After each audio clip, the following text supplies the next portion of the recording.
Welcome to Chapter 2. Just how damaging are the symptoms in her daily life? I cannot now use an escalator. David goes first and I hide behind him and I put my foot out and go on the bottom step and I can go up.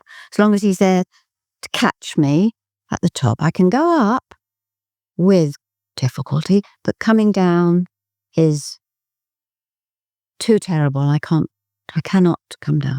A way round it that I sit in the back seat, hiding my head behind the passenger headrest, and I can manage journeys. The M25 terrifies me, and my family live around the M25. I have this fear, and the thought of aeroplanes, I'm totally finished. I can't get my head around that. So this is why I came. I went to see my doctor eventually, having been told by the solicitor last May, Marion, you really need help. Having gone to her for an appointment, I was in hysterics, having been driven from here to Maidenhead by David and parked and taken in.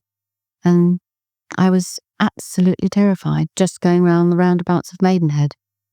So she said I needed help. I really needed help. And it took me a long time to ask for help, just for this, I think, a small thing, but it's making my life smaller because I can't do things I did before. I'm impatient to hear what caused this. David and I went to the theatre in Maidenhead to see a one-woman show, Janet Street Porter, which was a big mistake. We went upstairs. We had been there before and sat in the back row. It was a revolting show, very offensive to us both.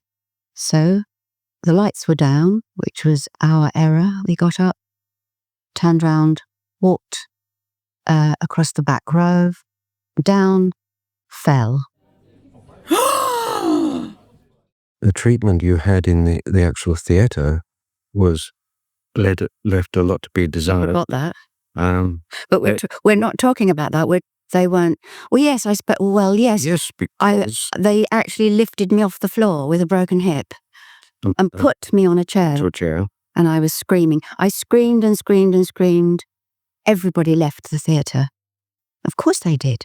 Frighten them all. And then you had the paramedic guy come round, who was the most unsympathetic person that I've ever come across It was very in this situation. He was accusing us of being rude because my wife was shouting and screaming with the pain, and he almost indicated that he wouldn't have anything more to do with us. And I couldn't believe that a person in that situation couldn't recognize that there was a very big problem.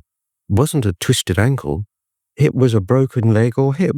It was very, very obvious. I came out of hospital after a week and came home. And here, which, as you can see, is a very tiny cottage, I'm not very agile at the best of times. So I couldn't do the stairs. And David and I were here. David worked then, he doesn't now. I had a bed put in the kitchen with all my furniture taken out and put in the shed. And I slept downstairs with a commode because I couldn't get into the toilet. I couldn't shower or bath at all. I wasn't looked after by the hospital and had a lot of pain. I wasn't allowed to fully weight bear. All these little things that accumulate that I had to put up with the whole time.